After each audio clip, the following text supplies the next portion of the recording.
Dobar vam dan, vrijeme je za Vijesti Plus običnog radija.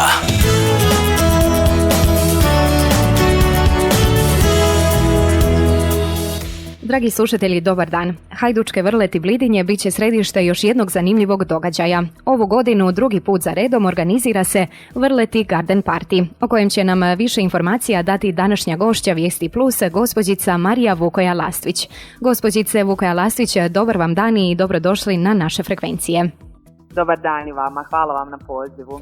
Evo, za početak moramo pitati kada i gdje se točno održava ovogodišnji Vrleti Garden Party.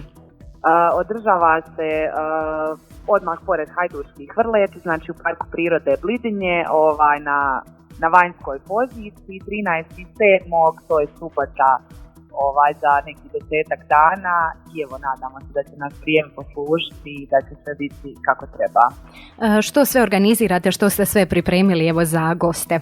Pa koncept je sličan kao i prošle godine, dakle radimo poseban izbor premium mesa na vanjskom Ofir grilu sa izborom vrhunskih kvalitetnih vina iz Hercegovine, regije i svijeta, kao i DJ support koji će nam raditi duo Hermanos iz Banja Luke i naravno još nekakve naše tradicionalne specijalitete i slastice koje će gosti imati priliku probati i određeni broj koktela koje smo također razvili kroz našu ponudu pića.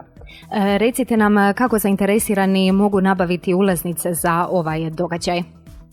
Ulaznice se mogu kupiti u predprodaju u našem restoranu po cijeni od 80 maraka po osobi, koja uključuje sve ovo navedeno što sam malo prije rekla, ili mogu napraviti rezervacije na naše službene kontakt brojeve ili mailove, tako da mogu i taj dan da kupe ulaznicu, ali isključivo s rezervacijom. A s obzirom da sam spomenula evo da je ovo drugi po redu, recite nam kako ste zadovoljni prošlogodišnjom zabavom i otkud uopće ideja za organiziranjem ovakvog događaja? Pa jako smo zadovoljni.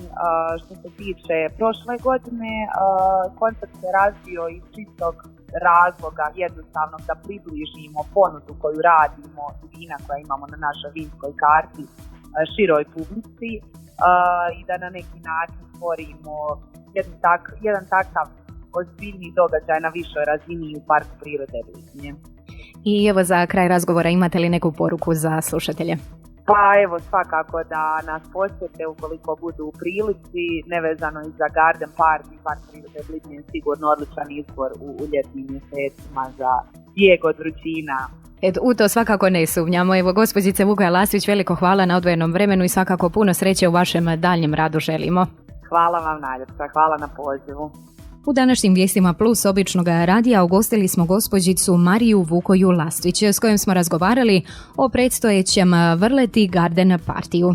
Vi dalje ostanite uz program običnog radija jer nakon kratkih reklama svira najbolja domaća glazba.